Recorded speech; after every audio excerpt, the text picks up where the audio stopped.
감사합니다. 네, 자리에 앉아주세요. 여러분, 예배 때 매주 가운 입는 두 그룹이 있습니다. 매주. 목회자 그룹이 있고, 그 다음 누굴까요? 오늘 주인공 찬양대입니다. 왜 그럴까?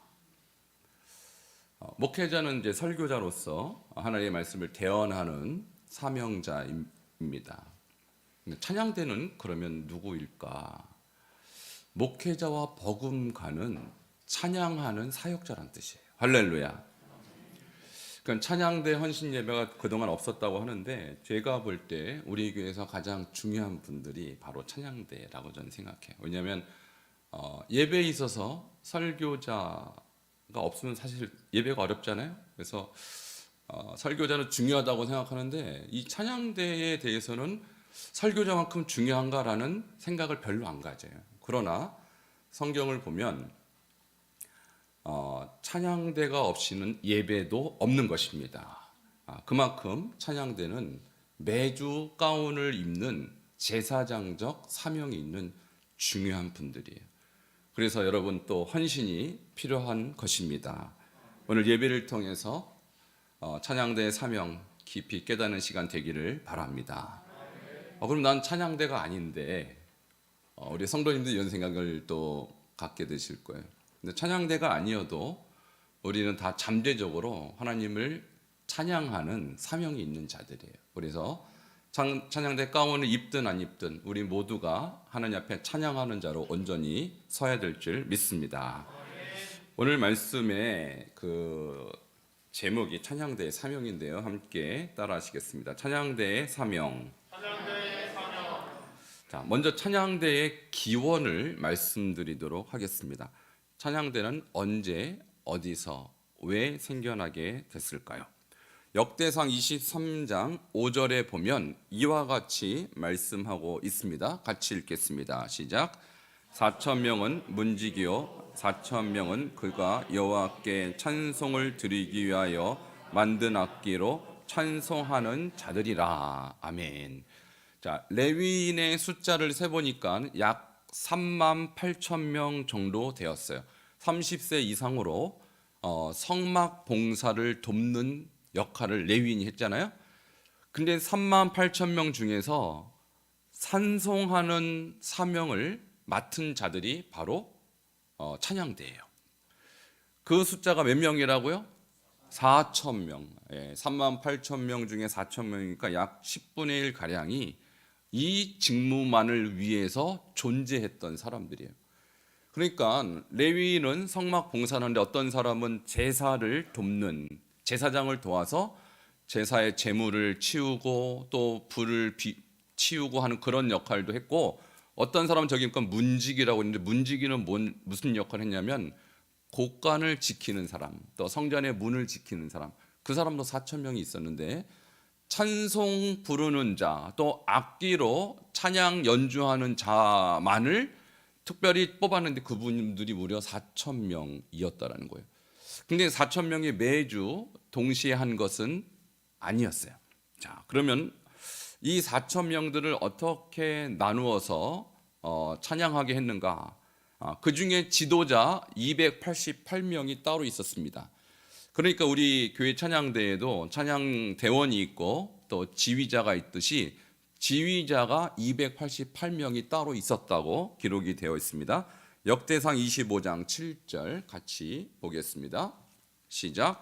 그들과 모든 형제 곧 여호와 찬송하기를 배워 익숙한 자의 수요가 288명이라.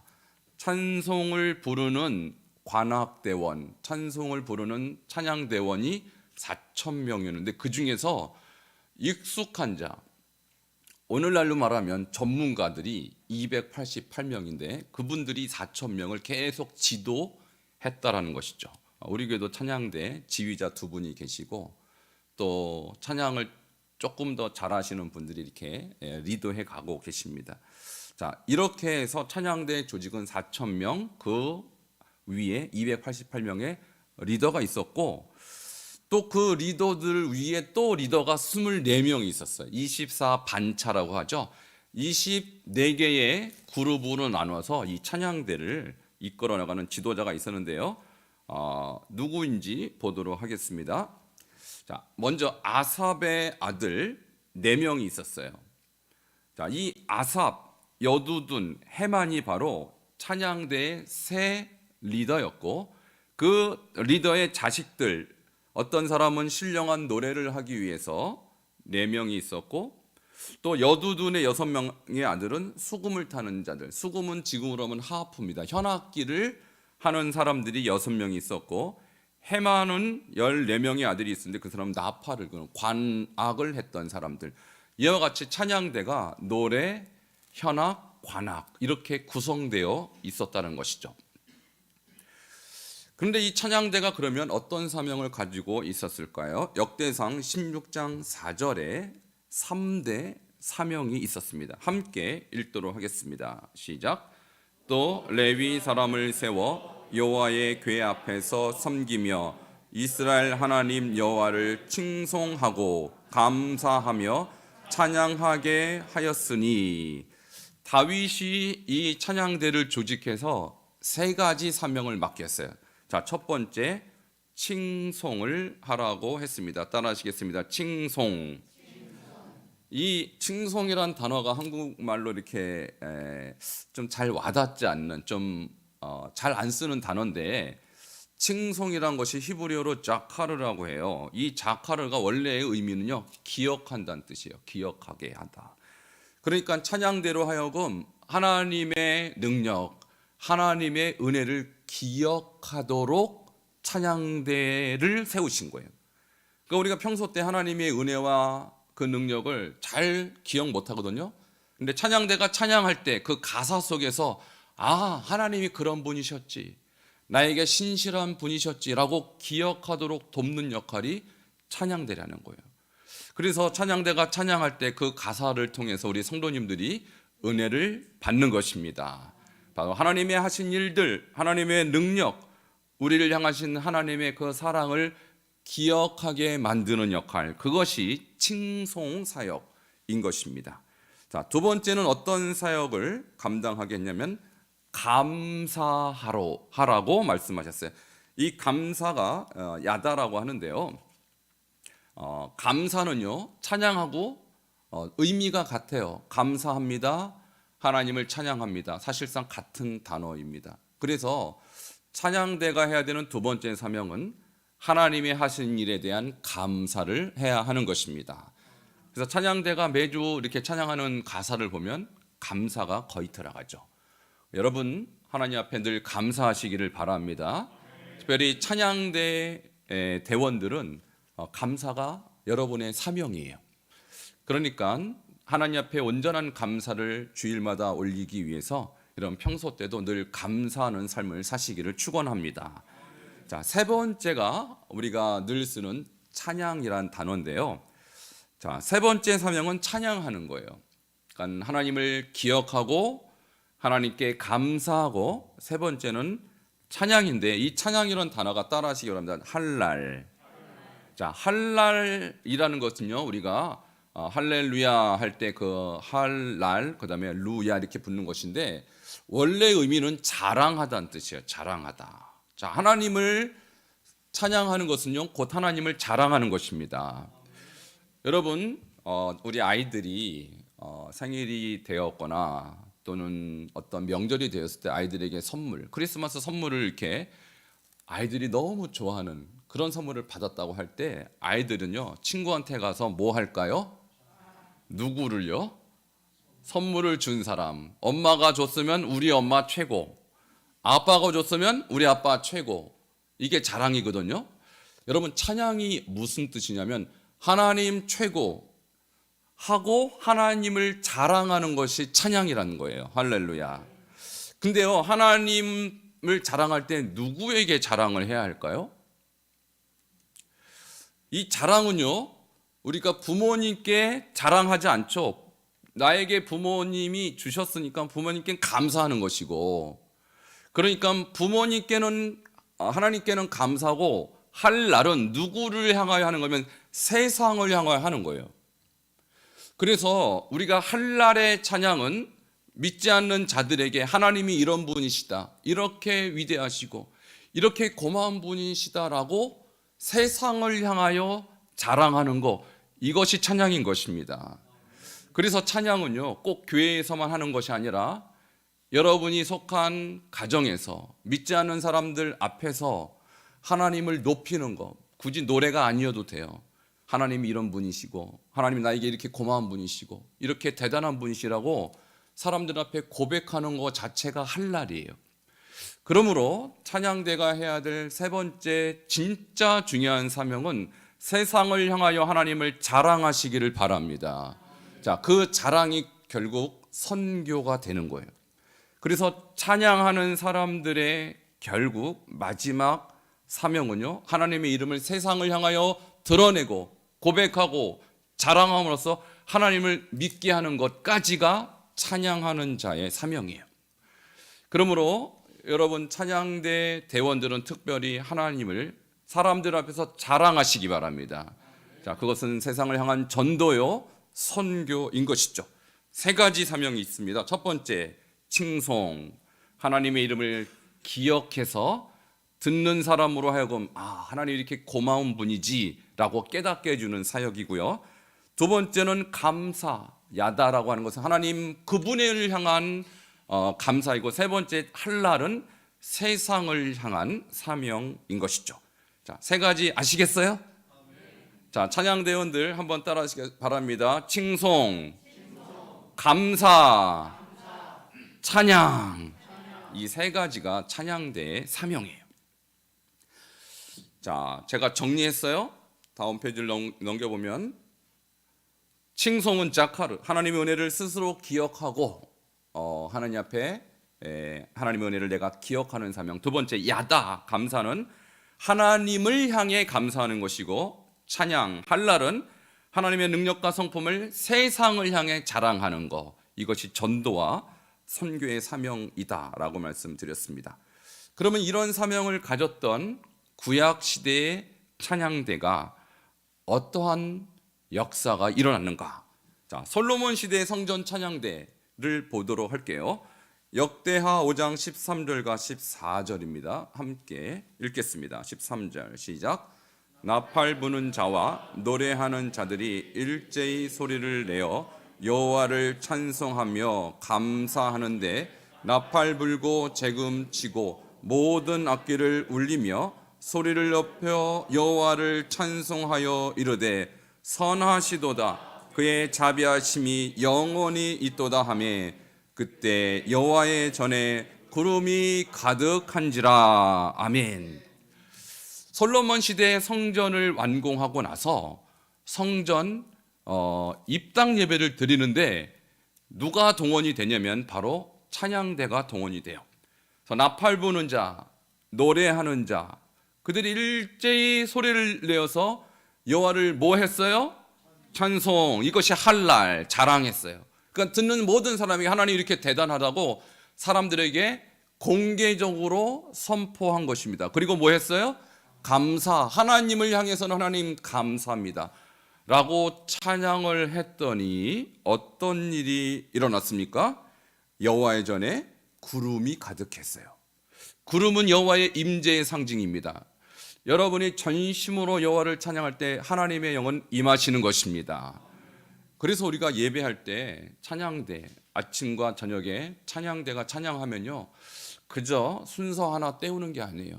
그 찬양할 때 여호와께서 들으시고 임재하시는 것입니다. 그분들이 뭐라고 찬양했습니까? 선하시도다, 그의 자비하심이 영원히 있도다. 따라하시겠습니다. 선하시도다, 그의 자비하심이 영원히 있도다. 우리가 하나님을 향하여 선하십니다.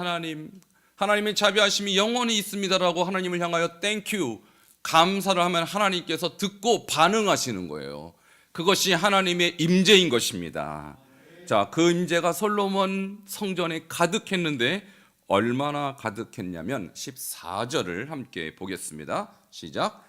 제사장들이 그 구름으로 말미암아 능히 서서 섬기지 못하였으니 이는 여호와의 영광이 하나님의 전에 가득함이었더라. 할렐루야. 제사장이 구름이 너무 빽빽하게, 너무 진하게, 너무 강력하게 성전에 임하니까 자기가 몸을 가누지도 못할 정도로 그렇게 여호와의 영광이 성전에 가득했던 거예요. 여러분, 성전 안에 영광이 가득하려면 하나님을 향하여 진정한 찬양이 올라갈 때 영광이 임하는 것입니다. 그래서 제사장이 몸을 가누지 못할 정도로 그렇게 강력하게 하나님의 영이 그 자리에 임재했던 거예요. 그래서 저는요, 개인적으로 이렇게 생각해요. 제 자신이 그랬습니다. 제가 예수님 만나고 회심하고 하나님께 사명 받았을 때가 설교 듣고 은혜 받은 것도 있지만, 제가 하나님을 찬양할 때, 제가 청년 때 4박 5일 동안 하나님을 정말로 만나고 싶고 정말 하나님의 음성을 정말 듣고 싶어서 제가 바닷가에 안 가고 그 좋은 여름에 그 하나님 만나기 위해서 제가 청년들이 모이는 수련회에 참석했어요. 근데 그때 4박 5일 동안 뭐 했냐? 찬송하고 기도하고 금식하고, 찬송하고 기도하고 금식하고, 설교는 조금 했어요. 그러니까 설교 때문에 은혜 받은 게 아니에요. 저는 사실 찬송하다가 하나님의 영광이 그 자리에 임했어요. 그 자리에 임했을 때 저에게 하나님이 음성을 들려주신 것이 저로 하여금 하나님의 영광을 찬송하게 하라, 예배가 없는 곳에 예배가 있게 하라. 뭐 하라는 거예요? 선교하라고 저에게 하나님께서 말씀하셨어요. 저는 그래서 솔로몬 시대의 저 영광이 무엇인지 저는 직감합니다. 여러분, 저 영광을 체험하시기를 바랍니다.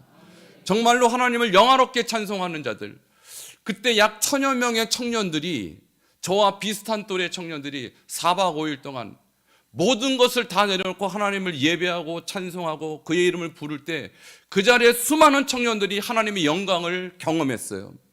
그리고 저와 같이 선교사로 헌신했어요. 여러분, 하나님의 영광이 임하는 곳에는 특별함이 있습니다. 그것은 하나님을 인정할 때 하나님의 영광이 임하는 거예요. 정말로 하나님을 여러분 기대하십니까?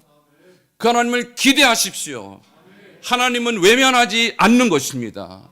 솔로몬의 영광은요, 예배의 영광이고 찬양의 영광이에요.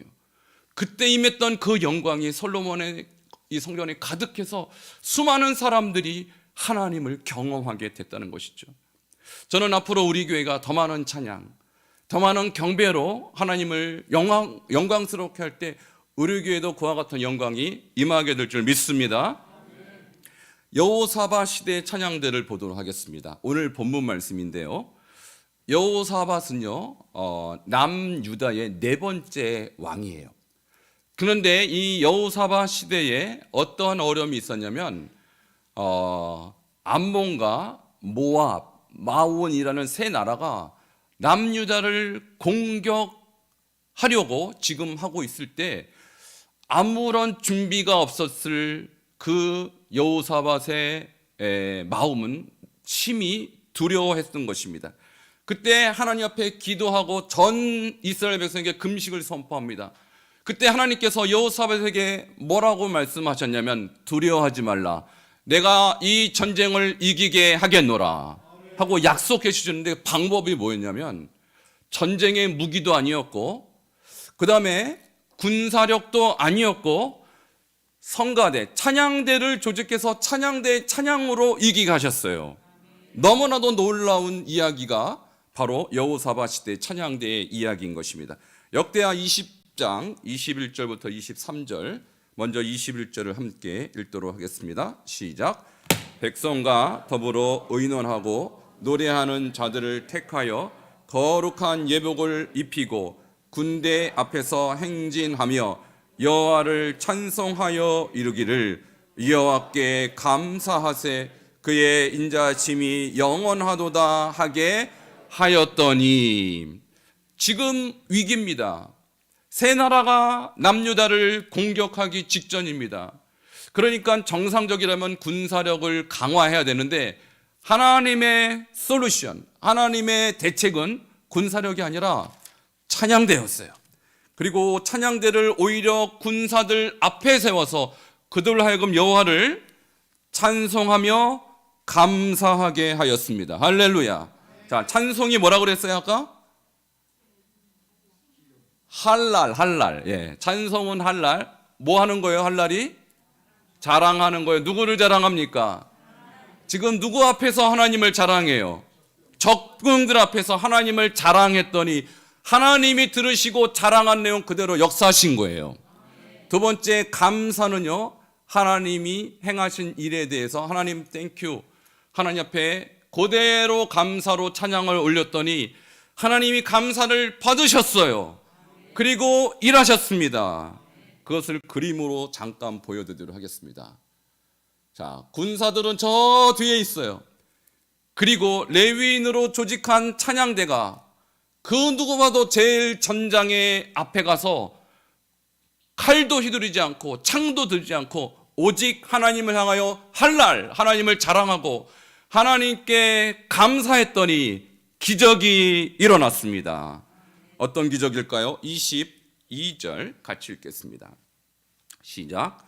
그 노래와 찬송이 시작될 때에 여호와께서 복병을 두어 유다를 치러 온 암몬 자손과 모압과 세일산 주민들을 치게 하심으로 그들이 패하였으니. 아멘. 자, 뭐가 시작될 때요? 네, 노래와 찬송이 시작될 때 여호와께서 복병을 두셨다고 그랬어요. 근데 이 복병은 숨은 병사란 뜻 아니겠어요? 근데 어디서 이 복병이 나타나는지 신학자들이 해석을 정확하게 할 수가 없어요. 왜냐하면 여호사밧 시대에 군대가 미리 복병을 숨겨뒀다라는 기록이 없어요. 그러니까 이 복병은 누구일까? 아무도 몰라요. 아마도 하나님이 예비하신 천사일 것입니다. 그러니까 이 전쟁에서는 여호사밧의 군대가 한 일은 아무것도 없어요. 하나님을 찬양할 때, 하나님을 자랑할 때, 하나님을 향하여 감사할 때 천군 천사가 임한 것입니다. 그래서 대신 싸워주신 거의 유일한 전쟁, 이스라엘 백성이 손 하나 까딱 안 대고도 천군 천사로 승리한 거의 유일한 전쟁이 바로 여호사밧 시대의 찬양대 전쟁이었다는 거예요. 이 원리로 여러분도 그대로 살아내시면 우리에게도 동일한 승리가 있을 줄 믿습니다. 그러니까 우리 교회 찬양대가 얼마나 중요하냐면, 여러분 우리나라 군사력이요 세계 6위라고 그래요. 엄청나게 강력합니다, 우리나라 군사력이. 근데요, 우리나라 군사력이 6위일지라도 우리 교회 찬양대의 군사력 이 전력만 못한 거예요. 하나님은 군사력보다도 여러분의 찬양을 더 위대하게 여기십니다. 우리 찬양대 오늘 부담 100배죠. 이렇게 중요한 거예요, 여러분들이. 그러니까 제가 찬양에 대해서 왜 이렇게 여러분께 감사드리냐면, 이 찬양 때문에 우리 교회가 사는 거예요. 이 찬양 때문에 여러분의 영혼도 사는 거예요. 이 찬양만큼 우리 교회도 부흥할 것입니다. 여러분 그 교회의 영적인 상황은요, 찬양대 보면 알아요. 그 교회의 영적인 상황을 보면요, 찬양 인도하는 분들 보면 알아요. 그 교회의 영적 상황이 찬양 안에 다 드러나요. 그만큼 중요한 것입니다. 여호사밧의 승리는요, 군사력의 승리가 아니었어요. 바로 이 찬양의 승리였다는 것이죠. 23절 그 끝이 너무나도 기가 막힙니다. 함께 보겠습니다. 시작. 곧 암몬과 모압 자손이 일어나 세일산 주민을 쳐서 진멸하고 주민들을 멸한 후에는 그들이 서로 쳐 죽였더라. 자, 하나님의 천군 천사로 그들을 혼란스럽게 만들고 그들끼리 서로 죽이고 죽이는 현상이 일어난 것이죠. 하나님이 하셨습니다. 그러므로 우리 교회의 힘은요, 경제력이 아니에요. 교회의 힘은 무슨 여러분의 어떤 세상적 지위의 힘이 아니에요. 교회의 힘은 하나님을 향한 찬송의 힘이에요. 하나님을 향한 예배의 힘이에요. 결국 예배와 찬양이 그 교회의 수준이고 그 교회의 영역입니다. 그러므로 하나님을 향한 깊은 예배, 하나님을 향한 뜨거운 찬양, 이것으로 하나님은 반응하는 것이 바로 이런 기적이라는 것이죠. 그래서 저는 내년을 준비하면서 어떤 주제와 또 어떤 비전을 가지고 하나님께 나갈까 하면서 하나님께서 주신 마음은 더 뜨거운 찬양, 더 뜨거운 예배로 하나님께 나아가야겠다, 이런 감동을 주셨어요. 여러분, 새해에는 더 하나님을 영화롭게 하시기 바랍니다. 더 하나님 앞에 영광스러운 찬양 올려드리시기 바랍니다. 하나님이 여호수아밧의 시대의 찬양대와 같이 역사하실 것입니다. 자, 마지막으로 포로 귀환 이후의 찬양대를 느헤미야 12장 27절을 통해서 보도록 하겠습니다. 시작. 예루살렘 성벽을 봉헌하게 되니 각처에서 레위 사람들을 찾아 예루살렘으로 데려다가 감사하며 노래하며 재금을 치며 비파와 수금을 타며 즐거이 봉헌식을 행하려 하매. 이스라엘이요, 멸망당한 후에 하나님께서 70년 만에 바벨론에서 회복시키십니다. 그리고 성전을 재건하고 성벽까지 재건을 했는데, 성벽 재건 후에 느헤미야가 제일 처음 찾은 사람이 레위 사람들, 특별히 찬양하는 찬양대를 찾았어요. 왜? 성전에서 제일 중요한 직분이 바로 제사장과 찬양하는 자들이었기 때문입니다. 그래서 먼저 회복한 것이요, 바로 찬양대예요. 찬양대가 예루살렘으로 와서 하나님께 노래하고 감사하도록 찬양대를 먼저 조직하고 회복시켰다고 성경에 기록하고 있어요. 그만큼 찬양대는 하나님 앞에 중요한 직분이었다는 것입니다. 말씀을 맺겠습니다. 오늘 찬양대 헌신 예배를 통해서 찬양대의 의미가 무엇인지 성경을 통해서 함께 나눠보았습니다. 지금까지 여러분이, 특별히 우리 찬양대원들이 참 최선을 다해서 하나님 앞에 예배하고 준비한 것, 하나님 꼭 기억하실 것입니다. 또 앞으로도 여러분 오늘 배운 이 말씀을 통해서 하나님 앞에 최고의 칭송, 감사, 그리고 하나님을 찬양, 할랄, 자랑함으로써 하나님이 우리 교회 위에 임하시고, 하나님이 여러분 가정에도 역사하시고, 또 여러분이 속한 모든 공동체에 하나님의 영광이 충만하게 임하게 되기를 주의 이름으로